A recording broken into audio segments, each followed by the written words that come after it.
Hello everyone, आज हम बना रहे हैं आटा मोमोज़ घर पे। और घर पर ही हमने सोचा क्यों ना हम आटा मोमोज़ बना लें। वो बनाएंगे हम पनीर न्यूट्री प्याज के, और बहुत टेस्टी होते हैं घर पे बनाए हुए। सबसे पहली बात तो फ्रेश होते हैं, होटल की तरह ऐसे बासी या फिर कैसा है साफ़ सफाई का पता नहीं चलता है। तो इसीलिए हमने सोचा कि क्यों ना हम घर पे ही बनाएं। और सबसे बड़ी बात कि मैदा कम से कम पेट में जाए, जिस वजह से हम आटा मोमोज़ कभी कभी बना लेते हैं। मेरी मम्मी को आटा मोमोज़ बहुत पसंद है, तो इससे पहले भी मैंने एक दिन बनाया था, बट उस दिन मैंने वीडियो नहीं बनाई। और फिर आज हमने वीडियो बनाई है। मैंने सोचा चलो क्यों ना अपनी यूट्यूब फैमिली के साथ शेयर किया जाए कि हम कैसे आटा मोमोज़ घर पे बनाते हैं। तो आप ज़रूर घर पे से ट्राई करिए। आप बाहर का खाना लिटरली भूल जाएंगे और आपको लगेगा क्यों ना हम हफ्ते में चाहे एक बार ही बनाएं घर पे, तो घर पे ही बना के फ्रेश खाएं। न्यूट्री को मम्मी ने बहुत देर तक पानी में भिगो दिया था, फिर मैंने सोचा चॉपर में ही चॉप हो जाएगा, बट यहाँ पे हमें बहुत बारीक चाहिए था, इसीलिए हुआ नहीं। लेकिन मैंने सोचा हो ही जाएगा शायद थोड़ी देर तक करने से। तो मैंने बहुत देर तक कोशिश करी, मेरे हाथ भी थक गए थे, बट लेकिन हुआ ही नहीं। फिर मैंने मम्मी को बोला कि जितना बारीक हमें चाहिए इसमें नहीं हो रहा है। फिर हेलो एवरीवन बोलो। हेलो एवरीवन, चैनल को सब्सक्राइब कर दो। अब तो मम्मी ने भी बोल दिया है कि चैनल को सब्सक्राइब करिए, सो प्लीज़ मेरे चैनल को सब्सक्राइब करिए, मेरे वीडियोस को देखें, और अगर आपको अच्छी लगी तो प्लीज़ लाइक करें। ऑल्सो अगर आपको जैसी भी मेरी वीडियो लगी आप ज़रूर कमेंट करें। फिर मैंने मम्मी को बोला कि मम्मी चॉपर से तो हो नहीं रहा है, आपको मिक्सी में ग्राइंड करना पड़ेगा।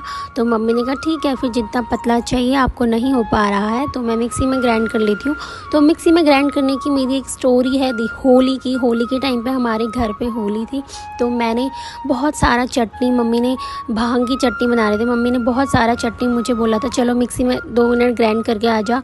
और मैंने ऊपर से दबाया सही से नहीं था, और वो पूरा उछल के मेरे कपड़ों में और किचन में पूरा फैल गया था। उस दिन से मैं मिक्सी में ग्राइंड करने के लिए डरती हूँ। तो मैंने मम्मी से ही बोला कि मिक्सी में ऐसे ग्राइंड कर दो, और मम्मी ने फिर वो मिक्सी में ग्राइंड कर दिया था। तब तक मैंने प्याज को चॉपिंग किया। प्याज को चॉपिंग करने के बाद प्याज तो हो गए थे, इसमें बहुत महीन बहुत बारीक चाहिए थे। तो न्यूट्री भी बहुत बारीक करना है और प्याज भी बहुत बारीक करना है। उसका मोमोज़ का मसाला जितना बारीक हो उतना अच्छा होता है, जूसी होता है। तो यहाँ पे मैंने प्याज कर दिए थे, और मम्मी भी न्यूट्री करके लेके आ गए थे थोड़ी देर में।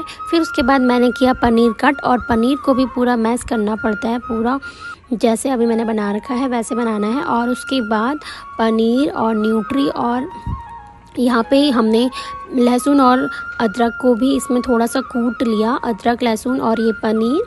और उसके बाद यहाँ पे अदरक लहसुन तैयार है, और ये हमारे न्यूट्री मम्मी ने कर दिया, ग्राइंड करके ला गए थे। और ये हमारा सारा मटेरियल, और उसके बाद हमने इसे छौंकना है। इसमें सबसे पहले हम डालेंगे अदरक लहसुन का जो हमने पेस्ट बनाया है वो डालेंगे, और उसके बाद डालेंगे प्याज, और प्याज को बहुत अच्छे से भूनेंगे जब तक ये ब्राउन नहीं हो जाते। और जैसे ही ये ब्राउन हो जाते हैं उसके बाद हम इसमें डालेंगे न्यूट्री, और न्यूट्री डालने के बाद थोड़ी देर हम इसे ढककर पकाते हैं, क्योंकि न्यूट्री कच्चे भी नहीं रहने चाहिए, क्योंकि पनीर को इतना पकाने की ज़रूरत नहीं है, क्योंकि पनीर तो कच्चा भी खाया जाता है। तो इसीलिए हम इसमें फिर डालेंगे मसाले, और मसाले डालने के बाद थोड़ा सा पानी डाल के इनको मसालों को पकाएंगे। और उसके बाद इसमें डालेंगे हम न्यूट्री, और न्यूट्री डालने के बाद मैंने इसे थोड़ी देर पकाया, ढक दिया था। और थोड़ी देर पकाने के बाद जब मुझे लगा कि न्यूट्री पक चुके हैं, थोड़ी बहुत देर नहीं पकाना, उसको 5 से 7 मिनट ही पकाना है। और जब मुझे लगा कि न्यूट्री पक चुके हैं, फिर मैंने इसमें डाला पनीर, और पनीर को पूरा उसके साथ मैश किया, और पूरा पेस्ट जब बन गया ये हमारा तैयार हो जाता है पेस्ट। और जो बटर खाते हैं वो बटर यूज़ कर सकते हैं, इसमें टेस्ट उससे अच्छा आ जाता है। और उसके बाद हमने रख लिया पानी, ये बॉईल होने के लिए, स्टीम देने के लिए। और उसके बाद इस कंटेनर में हमने ऑयल लगाना है। देन उसके बाद मैंने बड़ी बड़ी रोटियां बनाई, और उसे कटोरी से कट करके उसमें मसाला फील करके मोमोज़ तैयार किए। तो मैंने एक बड़ी सी रोटी बनाई थी, उसको कट करके मेरी 3 मोमोज़ के लिए रोटियाँ निकल जा रही थी छोटी छोटी। तो आप भी ऐसा कर सकते हैं।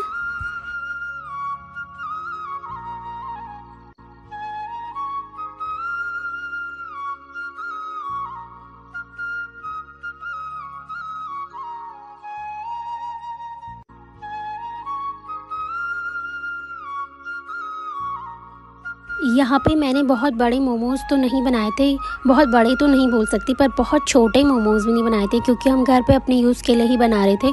तो हमने बहुत छोटे छोटे मोमोज़ भी नहीं बनाए थे, मीडियम साइज़ के मोमोज़ बनाए थे और इसमें अपने अकॉर्डिंग फ़ील किया था।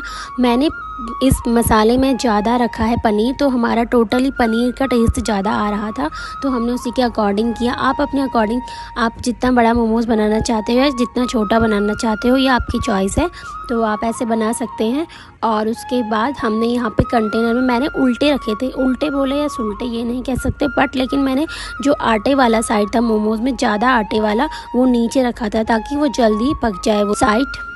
हमने बनाया था टमाटर की चटनी भी। टमाटर को हमने ऐसे जला के बनाया था और इसका जो ब्लैक वाला पोर्शन होता है, बोलते हैं ये फेंकते नहीं है, इससे टेस्ट आता है, तो हमने वो भी नहीं फेंका था। और हमने बनाए थे इतने मोमोज़ जितने भी आपके सामने हैं, यही हमारे 3 कंटेनर में बने थे और बहुत टेस्टी बने थे। और जब हम बनाते हैं तो इसको ऊपर वाले को, अगर नीचे वाले पक गए हैं ज़्यादा, तो हमें ऊपर वाले को नीचे भी कर सकते हैं और नीचे वाले को ऊपर भी, ताकि पूरे अच्छे से बन जाएं और पक जाएं, कच्चे ना रहें। हमारे बन चुके थे मोमोज, बन के आ चुके हैं आटा मोमोज, और ये है सॉस, और ये है टमाटो चटनी, और ये है सेजवान चटनी, और ये है आटा मोमोज, पनीर आटा मोमोज, पनीर के बने हुए आटा मोमोज।